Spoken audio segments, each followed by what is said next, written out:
Bismillahirrahmanirrahim. Assalamualaikum warahmatullahi wabarakatuh. Alhamdulillah kita sudah sampai pada pertemuan ketiga. Kembali lagi kita bertemu ya di pertemuan ketiga mata kuliah aljabar matriks ya. Saya harapkan sesuai dengan kesepakatan tanggal 15 ini ya, Anda sudah bisa mengumpulkan tanggal 15 dan 16 untuk yang hari Selasa itu mengupload tugas-tugas di LMS ya. Baiklah, kita lanjutkan lagi materi aljabar matriks ini.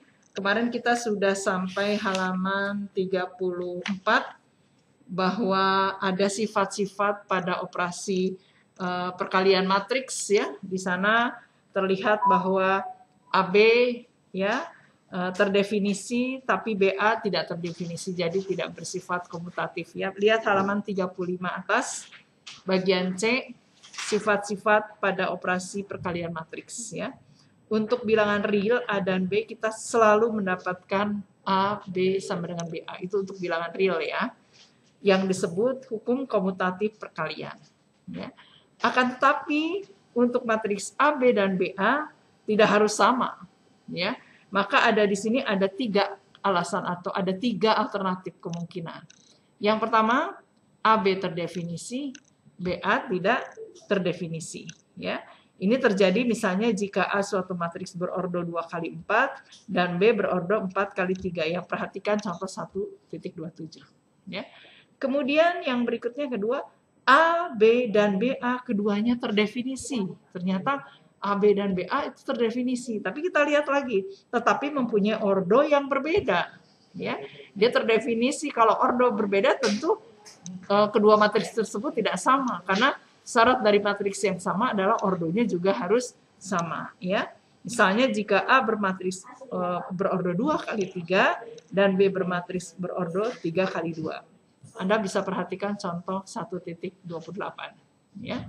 Kemudian yang terakhir, AB dan BA keduanya terdefinisi dan mempunyai ordo yang sama, tetapi AB tidak sama dengan BA.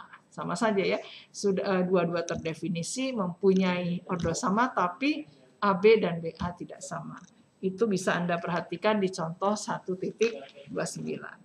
Nah, kemudian dari sanalah muncul suatu teorema, di mana di sini teorema di sini ada A sampai M ya. Nah, ini menjadi tugas Anda. Anda buktikan kedua ruas ya. Kedua ruas itu apakah memang berlaku atau tidak, terdefinisi atau tidak. Ini dikerjakan di kertas folio nanti ya. Mudah sekali ini. Ya. Coba kita lihat teorema 1.1 ya. Dengan menganggap bahwa ukuran-ukuran matriks berikut ini adalah sedemikian sehingga operasi yang ditunjukkan dapat dilakukan, maka aturan-aturan aritmatika berikut adalah soheh. Jadi A sampai M ini soheh, maksudnya terdefinisilah benar. Nah, kebenaran itu harus Anda buktikan. Betul sih tidak? Misalnya A plus B apakah sama dengan B plus A? Ambil aja sembarang matriks ya. A dan B sembarang matriks yang ordonya sama karena penjumlahan ya. Nanti Anda buktikan A plus B apakah sama dengan B plus A. Angkanya bebas, elemen-elemennya bebas. Kemudian jadi dia berlaku hukum komutatif untuk penjumlahan. Kemudian ada matriks A, ada matriks B, ada matriks C. Anda buktikan A plus dalam kurung B plus C apakah sama dengan kurung A plus B dalam kurung plus C. Yaitu hukum asosiatif untuk penjumlahan. Dan seterusnya ya.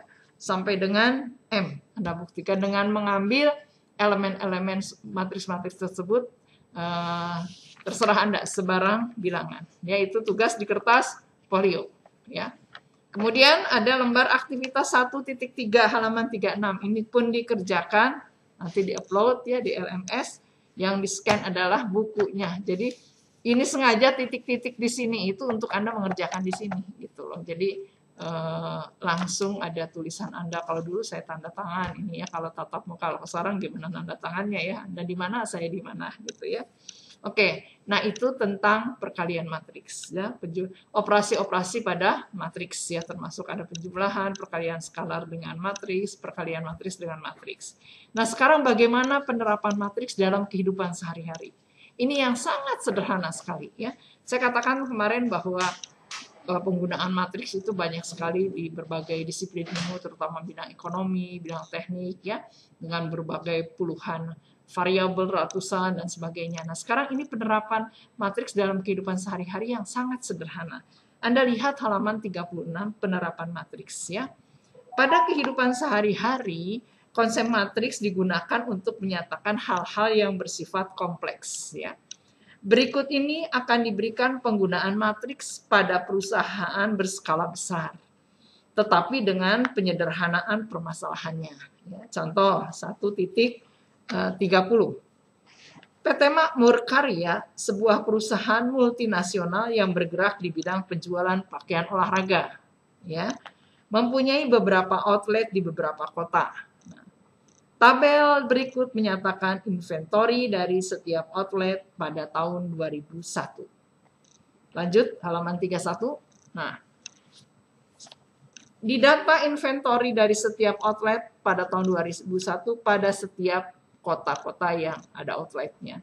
Yaitu ada outlet di Bandung, ada di Jakarta, ada di Surabaya, ada di Semarang. Ya, di Bandung jenis barangnya ada sepatu 60, Jakarta 90, kemudian Surabaya 50, Semarang 85, dan seterusnya. Ini dibuat tabelnya. Awalnya dibuat tabel dulu. Sesuai dengan kapasitas yang ada di setiap outlet. Banyaknya barang di setiap outlet di tiap-tiap kota. Kemudian harganya. Kalau tadi kan banyaknya sepatu olahraga, celana olahraga, ya training pack, terus kaos olahraga, ini itu baru banyaknya. Sekarang bagaimana harganya per rupiah? Nah, didata lagi tabel 1.2, harga setiap jenis barang, ya, sepatu, ya, celana dibuat. Nah, setelah tabel ini, dari tabel yang begitu agak ribet, ya, kompleks, bisa kita sederhanakan dalam bentuk matriks, ya. Kedua tabel di atas dapat dinyatakan dalam bentuk matriks berikut ini. Matriks inventory-nya. Nah, kita lihat inventory sama dengan, sehingga si tabel dengan nama kota semua ditanggalkan.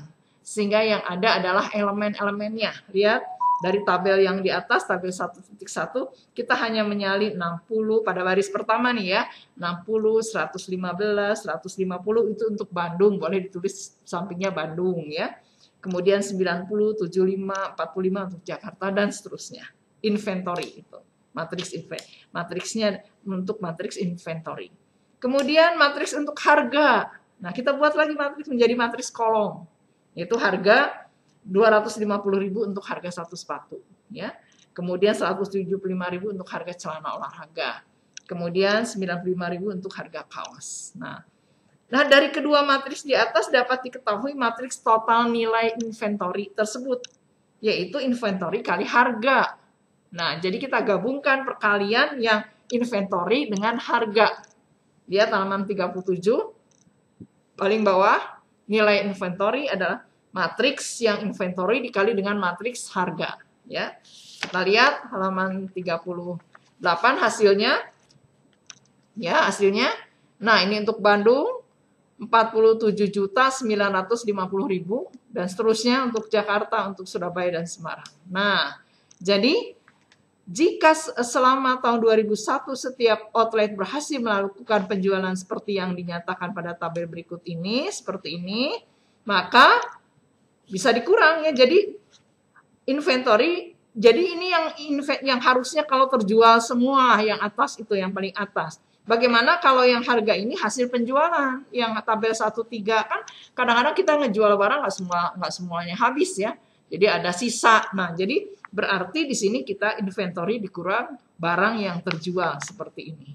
Nah, barang yang terjual seperti ini dikurang dulu barang, dikurang barang. Kalau harga tetap tidak berubah, ya. Jadi ini barang yang sisa nih, yang inventory dikurang barang terjual. Lihat halaman 38 agak bawah ada 5, 10, 5, 3, 11, 17, ada ya? 3, 2, 7, 6, 20, 25, itu adalah sisa barang. Ya, sisa barang yang tidak terjual, katakanlah, ya. Nah, jadi pendapatan kotor dari setiap outlet pada tahun 2021 adalah si sisa barang ini dikalikan dengan harga. Harga itu tetap. Harga. Nah, dapatlah segini. Nah, ini untuk Bandung, untuk Jakarta, untuk Surabaya, kemudian untuk Semarang. Nah, jadi biaya yang harus ditanggung, lihat halaman 39, biaya yang harus ditanggung oleh dari barang sisa tersebut adalah yaitu tadi ya, ini 5 yang sisanya ini dikali harga tadi. Ya. Dikali, maka inilah jumlahnya biaya yang harus ditanggung atas barang sisa. 3.477.500 untuk Bandung, yaitu harga barang tadi dikali dengan jumlah barang sisa dikali harga barang, ya, gitu. Nah, sedangkan di sini kita lihat, maka kesimpulan dari tabel yang ini kemudian dirubah ke dalam matriks, kemudian kita ubah ke dalam bentuk biasa, yaitu kesimpulan. Jadi biaya yang harus ditanggung atas barang sisa pada wilayah yang terdapat outlet tersebut, kita tinggal tulis Bandung berapa biaya yang harus ditanggung atas biaya barang sisa, Surabaya berapa, Jakarta berapa, Semarang berapa. Nah, ini penerapan dalam kehidupan sehari-hari. Mudah ya. Jadi dari bentuk tabel dibuat ke bentuk matriks. Ini sangat sederhana sekali. Saya kebayang tidak kalau ilmu ekonomi yang kemarin sudah saya katakan berapa variabel, jumlah variabelnya banyak misalnya begitu ya. Nah, ini yang sangat sederhana sekali. Oke ya, tidak ada masalah, paham ya. Kemudian bagian H kita lanjut. Sifat-sifat utama dari operasi transpose yang berkaitan dengan operasi matriks secara umum. Nah, jadi ada sifat-sifat dari operasi transpose ya yang berkaitan dengan operasi matriks secara umum. Jadi ada matriks transpose yang dioperasikan berkaitan dengan operasi matriks biasa yang bukan matriks transpose gitu. Ya, kita lihat teorema 1, 2. Jika ukuran matriks-matriks berikut ini adalah sedemikian sehingga operasi yang dinyatakan dapat dilakukan, maka ya di situ lihat saya tulis di sini, sebentar mudah-mudahan bisa. Di situ A yang A, ya, bahwa A transpose A maksudnya ditransposkan akan menghasilkan A. Ya. Kemudian yang B, kita lihat lagi, A ditambah B ditransposkan itu sama dengan A transpose tambah B transpose. Ya. Atau kalau yang pengurangan A min B ditransposkan sama dengan A transpose min B transpose. Ya. Kemudian yang C, K kali A ditransposkan. Ini akan sama dengan K kali transpose A. Ya. Dengan K, kemarin ingat K itu adalah bilangan skalar. Sembarang bilangan skalar. Habis ininya.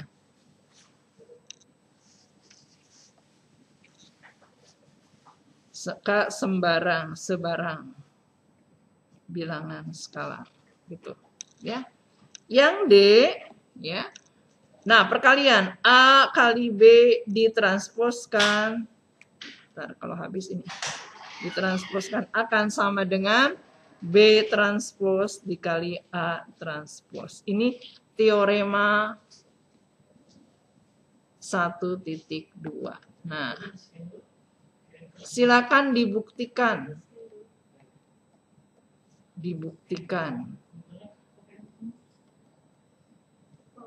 Ya. Nah, di sini sudah ada buktinya yang A. Yang A buktinya dengan bukti umum. Sebentar ngapusnya ini.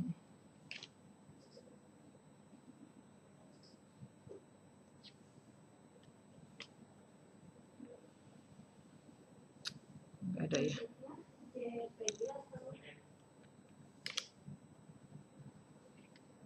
Ini transpose. Ya. Itu ya. Nah, silakan Anda buktikan. Nanti ini juga jadi tugas ya Jadi tugasnya tadi teorema 1.1, teorema 1.2, lembar aktivitas 1.3 ya. 3 itu. Nah, ini di sini sudah ada, nggak usah semua, karena yang bukti A sudah dibuktikan di buku. Anda lihat halaman 39 di bawah dengan bentuk umum ya, dengan bentuk umum sudah terlihat. Misalkan A berordo berapa ini?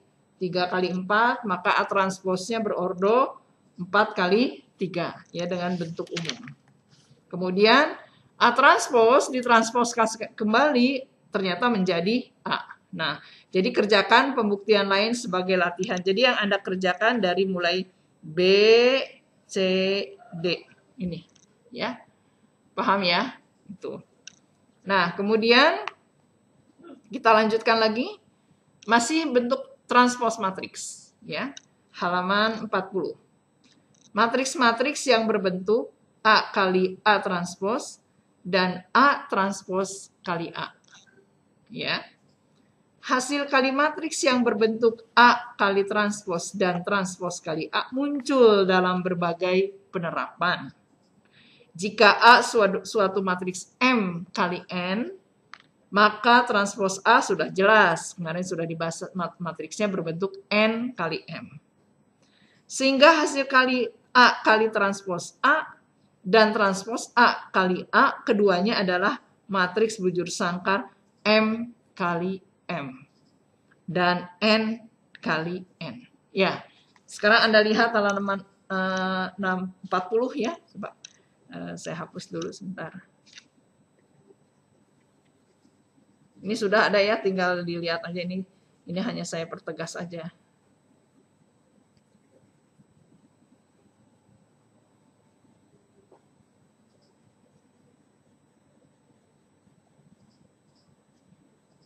Ya. Ya, kita lihat di sini A kali A transpos, di mana katanya A itu ya berordo M kali N dikali A transpos sudah jelas pastikan N kali M, ya enggak? Sehingga menghasilkan, ingat kemarin perkalian matriks, kolom pada matriks sebelah kiri sama dengan baris pada matriks sebelah kanan, maka akan dihasilkan A kali A transpos itu berukuran M kali M. Gitu. Ya. Demikian pula A transpos kali A sama dengan kalau A transpos berukuran N kali M dikali A, matriks A berukuran M kali N. Ingat ini juga syarat dari perkalian matriks, bahwa M adalah banyaknya kolom pada matriks A transpos dan M juga banyaknya baris pada matriks A. Maka akan dihasilkan ini A kali A transpos berukuran N kali N. Yes.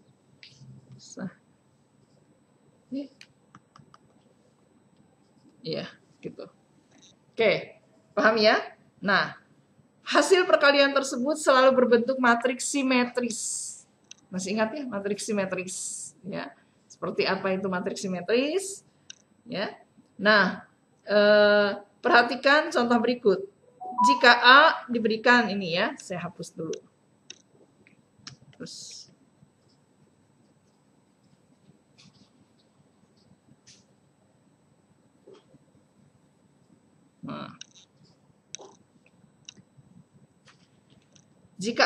jika A matriksnya adalah ini, min 3, 5, 9, min 1, 2. Maka transpos A, perhatikan transpos A-nya ini, kemudian kita kalikan A kali T, ya.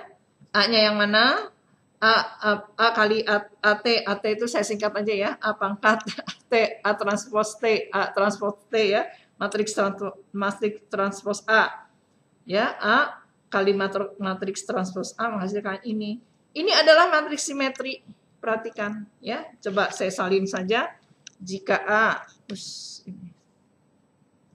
A sama dengan min 3, 5, 9, min 1. Maka transpos A-nya gimana ini? Min 3, 9, 5, min 1. Ya, itu. Oke. Maka sekarang kita kalikan. Maka habis, ini cepat habis. Maka A kali A transpos sama dengan min 35. Oh, ini ada bawahnya ya, 20. 20 lupa ini nih. Sebentar. Ush.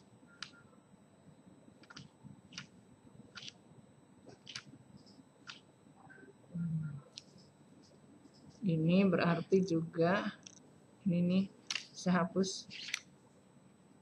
Masih ada min 392, 5 min 10. Nah, gini ya. Maka A kali A transpose berarti min 3, A-nya mana tadi? Min 35, 9 min 1. Ini dihapus dulu. Ya, 20. Nah, kalau menulis matriks jangan seperti ini kurang bagus ya. Jadi harusnya di tengah saya hapus.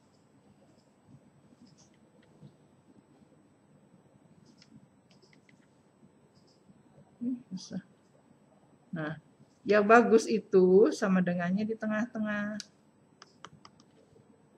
Nah, gini. Jadi A kali A transpose itu seperti itu.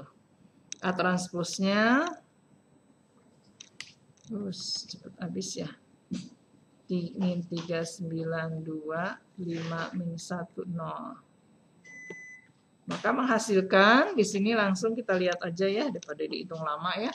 34 min 32 min 6 min 32 82 18 min 6. Ini kurang besar ininya.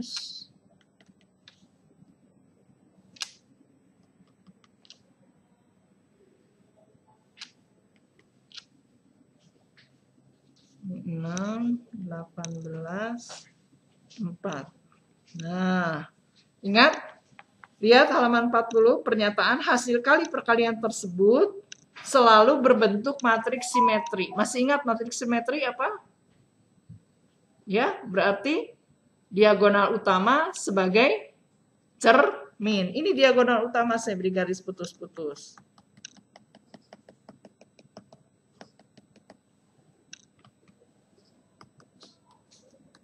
Yang merah deh, biar jelas yang merah.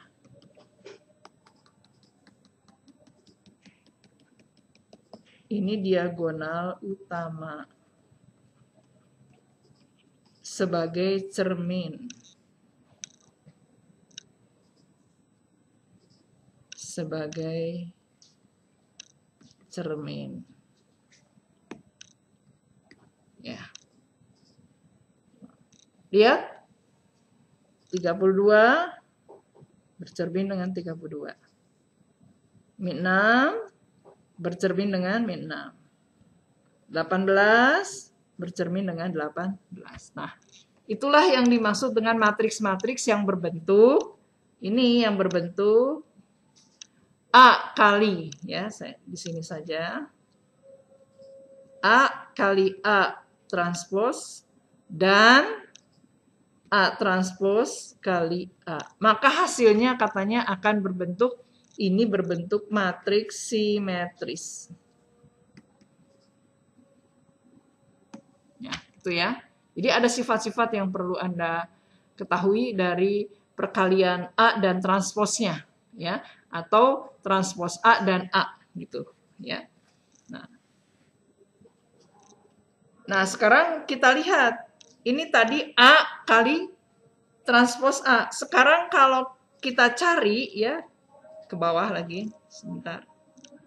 Kalau kita cari A transpos, lihat halaman 41 atas, A transpos kali A, ya.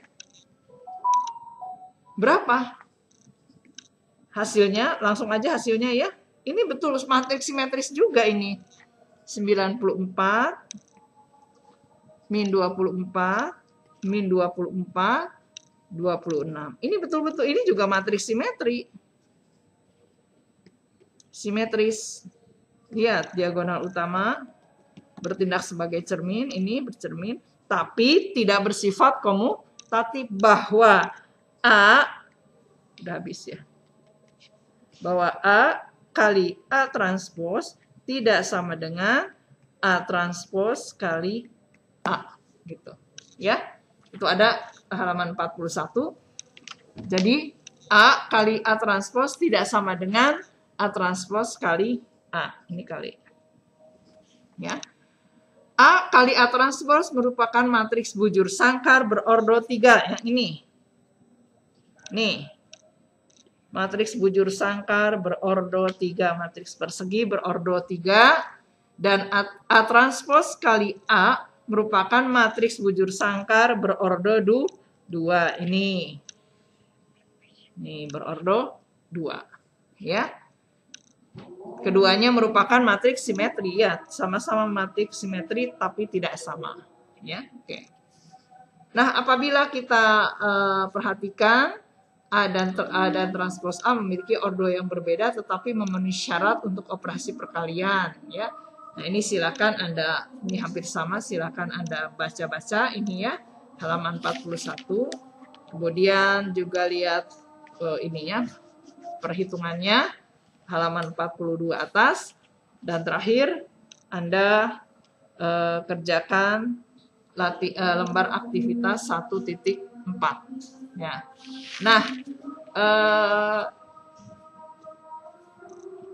pertemuan kali ini karena kita sudah sampai masuk kepada exercise 1.1 yang mana Anda harus sudah mulai menulis di buku akuntansi sebagai tugas mandiri, maka waktu yang masih banyak tersisa silakan Anda kerjakan ya.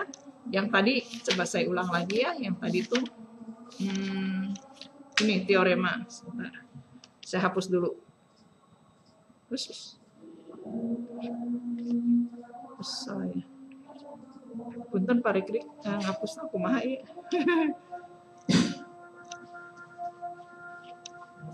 Ngapusnya kumaha? Draw. Nah. Terus oh iya ya. Tinggal diginin aja ya. Oke, dinaikin ke atas. Masih gaptek ibunya. Terbiasa. Oke. Ibu tulis ya rangkuman tugas yang harus Anda kerjakan ya. Cukup banyak waktu. Ibu kita kan waktunya 100 menit, Ibu tadi menjelaskan hanya berapa menit saja ya, tidak lama ya. Dan waktunya kita gunakan untuk mengerjakan tugas dan Anda upload.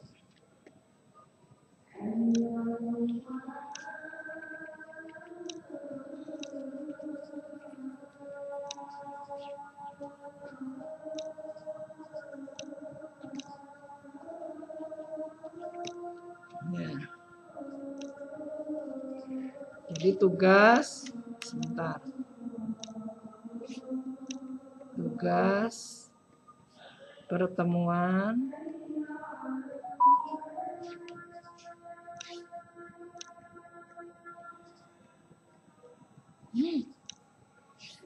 cepat habis.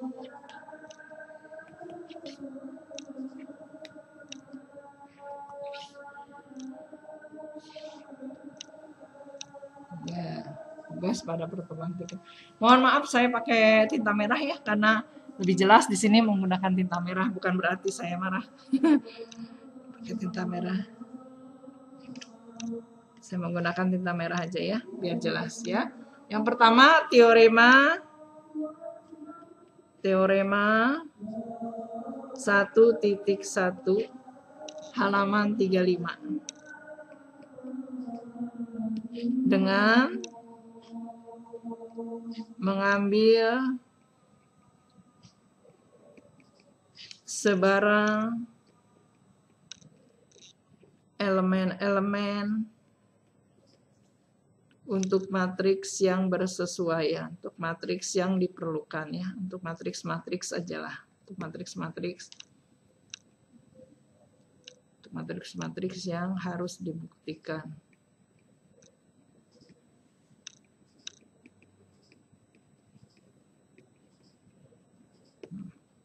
Yang kedua,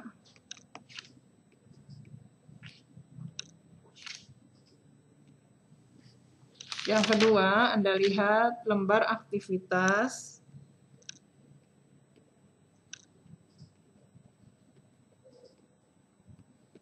1.3 halaman 36. Nomor 3, teorema 1.2 halaman 39. Ya, hanya nomor, nggak usah pakai hanya ya. Nomor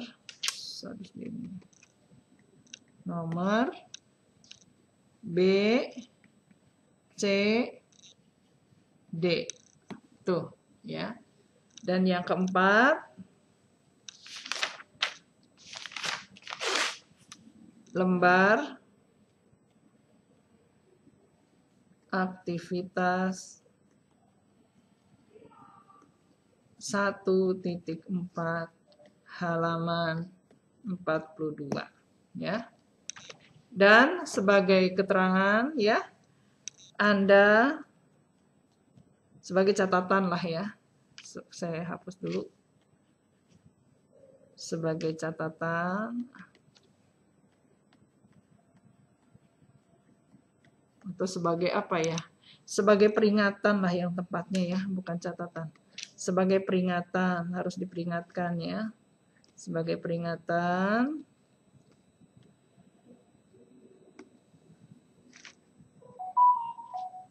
Anda sudah mulai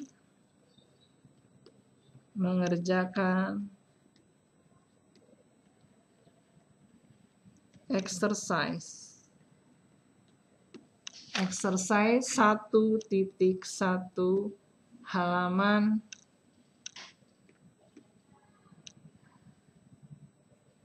43 di buku akuntansi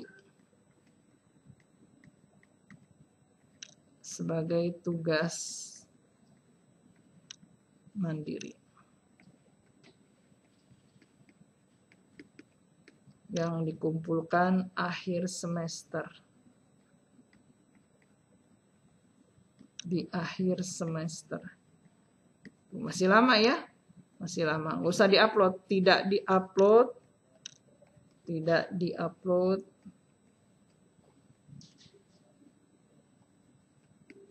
Ke LMS. Simpan saja. Ya. Nah inilah yang perlu Anda lakukan. Saya ulangi ya, tugas pertemuan ketiga, pertama teorema 1.1 ya, teorema 1.1 halaman 35 dengan mengambil sembarang elemen-elemen untuk matris-matris yang harus dibuktikan. Jadi dari nomor 1 kan ada yang dibuktikan apakah A plus B sama dengan B plus A, apakah berlaku hukum komutatif untuk penjumlahan, kemudian hukum asosiatif juga, dan seterusnya. Ya. Di situ ada A kecil skalar ya, ada skalar A kecil yang dari mulai poin H A kecil kali dalam kurung B plus C apakah sama dengan A kecil kali B plus A kali C, hanya skalar ya itu. Kedua, lembar aktivitas 1.3 halaman 36. Ini di buku paket. Oh ya, di buku paket harus dijelasin ini. Di buku paket. Ini di kertas folio.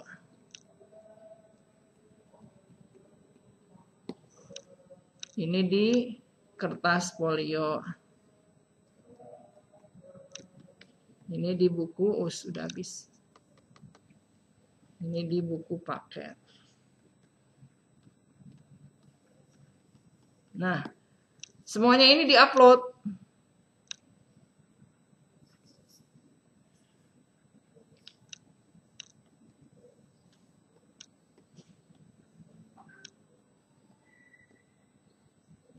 Di LMS ya. Oke. Ya, di LMS berarti seminggu dari sekarang, yaitu untuk tanggal berapa ini? Untuk tanggal kan sekarang itu tanggal 8. Berarti kan tanggal 15 untuk yang pertemuan kedua. Berarti tanggal 8 15 untuk tanggal 22 Maret sebelum tanggal 22 Maret. Tuh, jadi batas akhir atau batas akhir ya. Batas akhir, jangan 22 lah, 1 hari sebelumnya. 21 bulan 3. Iya. Oke. Itu ya. Saya ulangi, tugas pertemuan ketiga, batas akhirnya 21 bulan 3. Ya. Di-upload di LMS. Apa yang di-upload? 1 teorema 1.1 halaman 35 dengan mengambil sembarang elemen-elemen untuk matris-matris yang harus dibuktikan di kertas folio. Ini dikerjakan di kertas folio. Kemudian kedua, lembar aktivitas 1.3 di halaman 36 yang Anda kerjakan di buku paket. Kemudian teorema 1.2 halaman 39 nomor B, C, D di kertas folio. Dan keempat, lembar aktivitas 1.4 halaman 42 di buku paket. Ya, ini semua di-scan, di-upload di LMS, batas akhir 21 Maret. Kemudian sebagai peringatan saja ini. Nah, sebagai peringatan, diperingatkan, warning. Karena kita sudah mulai masuk halaman 43 exercise 1.1 ya. Jadi Anda sudah mulai bisa mengerjakan dengan rapih di buku akuntansi. Nih, saya tambahkan dengan rapih. Dengan rapih. Ya. Sudah mengerjakan exercise 1.1 di buku akuntansi dengan rapih.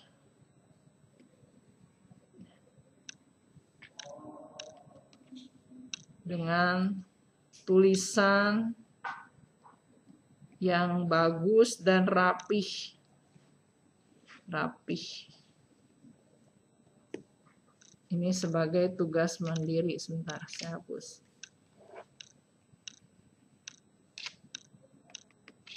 Kecil-kecil aja, sebagai tugas mandiri.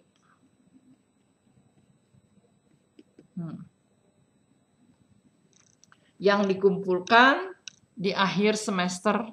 Yang ini mah tidak di-upload di LMS, simpen saja di meja kerja Anda, di meja belajar Anda sampai nanti selesai exercise berapa, entah exercise berapa itu sampai akhir. Oke ya, sampai sini hafal ya, paham ya apa yang saya jelaskan, sangat paham, dan ini masih dasar-dasar dasar-dasar aljabar matriks di SMA. Matriks namanya kalau di SMA tidak menggunakan aljabar, tapi di sini aljabar matriks. Baiklah, mari kita tutup perkuliahan kita ini dengan mengucapkan hamdalah bersama-sama. Jangan lupa Anda sudah mulai mengerjakan ini, yang tugas-tugas ini masih ada waktu ya. Jadi mulailah begitu beres perkuliahan, Anda mulai harus terus mulai mengerjakan, karena kalau ditumpuk di akhir nanti akan beresiko ya. Oke, terima kasih atas segala perhatiannya. Wassalamualaikum warahmatullahi wabarakatuh.